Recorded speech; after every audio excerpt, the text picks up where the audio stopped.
Dr. Nardi here, back with another video, and I'm so glad you could join me today. And if you have not done so already, please like, subscribe, and share this video. And today I want to talk about neurotransmitters and a little bit about psychopharmacology. So when we think about psychopharmacology, we have to think about how do these drugs work in the body? What are their underlying mechanisms of action? Now, drugs can be either agonists. That means the drug occupies a receptor site and activates it. And you can kind of see here in this picture right here, you see the agonist. It goes and it binds the receptor site and has a full activation. But then we also have antagonists, and those are drugs that occupy the receptor site, but they block the activation of that receptor site.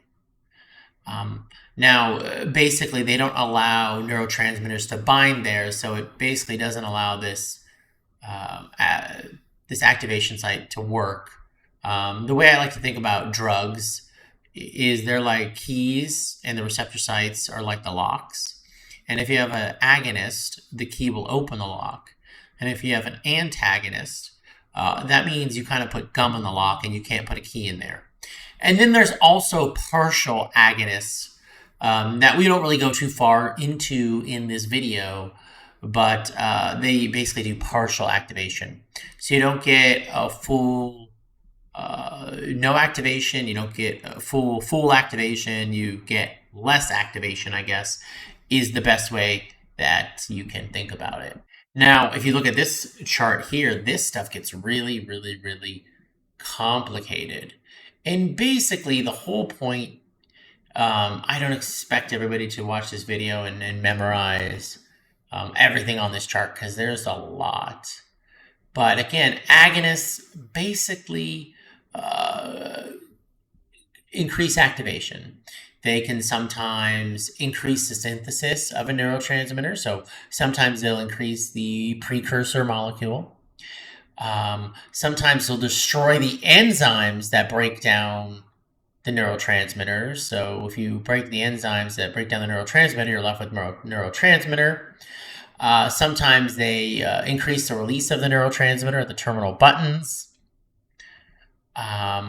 So also too, sometimes the drugs can block the deactivation of a neurotransmitter molecule by not allowing them to be reabsorbed or no reuptake back into the cell.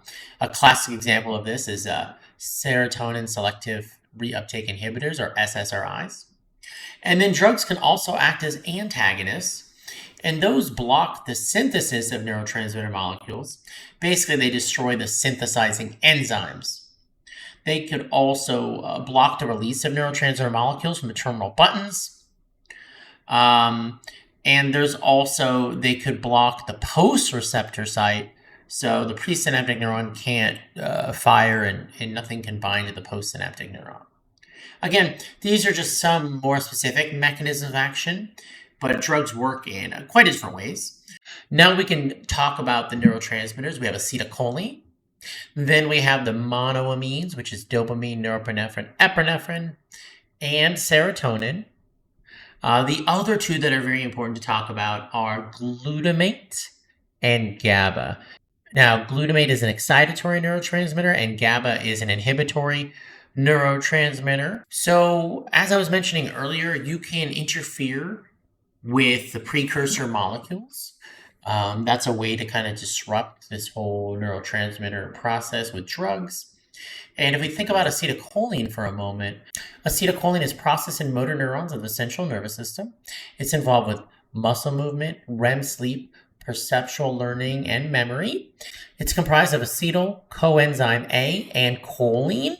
Those are the two basic components of it. And the acetyltransferase is the enzyme that transfers the acetate ion from acetyl coenzyme A, producing the neurotransmitter acetylcholine. So it's made up of various components. And if you can actually disrupt this process, then you can actually disrupt this neurotransmitter. Now, acetylcholine actually has two different receptor sites. There's the nicotinic receptor sites These are fast-acting. These are actually stimulated by nicotine. And there's also muscarinic receptor sites. And those are metabotropic. And usually it's kind of complex, but for this video, we'll just say they're involved with the production of intercellular messengers, and more. It even gets even more complex when we get into G proteins. Now, as I referred to earlier, are the monoamines. These include dopamine, norepinephrine, and epinephrine, and then serotonin is on that list as well. And I'll kind of go through each of these in this video. Now, dopamine is a monoamine neurotransmitter. It produces both excitatory and inhibitory postsynaptic potentials, meaning it makes a neuron more likely to fire and also could make a neuron less likely to fire. It's involved with movement, attention, learning, and the reinforcing effect of drugs. Norepinephrine and epinephrine, those are also monoamines, and it's found in the brain and the sympathetic nervous system. Now, norepinephrine plays a role in vigilance, attentiveness, memory, and concentration, while epinephrine is also a monoamine, technically catecholamine. It's secreted by the adrenal medulla at the top of the kidney. So a lot of people think fight or flight. Now, serotonin is involved with mood regulation, control of eating, sleeping, dreaming, and arousal. It's also involved with the regulation of pain, and it comes from the amino acid that's found in tryptophan, which is a precursor to serotonin. So eating things like turkey increases the precursor molecule to make serotonin. And then glutamate is an amino acid. It's one of the most important excitatory neurotransmitters in the brain. It's really it's very abundant. It accounts for about 70% of synaptic transmission is glutamate within the central nervous system. And unlike the other neurotransmitters that I mentioned earlier, like acetylcholine, norepinephrine, dopamine, and serotonin, glutamate neurons do not originate in the brainstem and form pathways through the limbic system and the cortical areas of the brain. Glutamate neurons are actually found in most of the brain regions, and a lot of the projections are in the cerebral cortex, the hippocampus, and the cerebellum. Now, GABA, as I mentioned, is an inhibitory neurotransmitter. It's probably the most widespread inhibitory neurotransmitter in the brain. It's estimated it's about 20 to 30% of neurons are GABA. And if you look here on this graph, a bunch of different things bind here, like alcohol, by the way, benzodiazepines bind to the GABA receptor site. And GABA, again, is inhibitory, so it makes a neuron less likely to fire. And sometimes people will combine things like alcohol and benzos, and they almost have a amplifying effect when you take both of those inhibitory substances or depressants.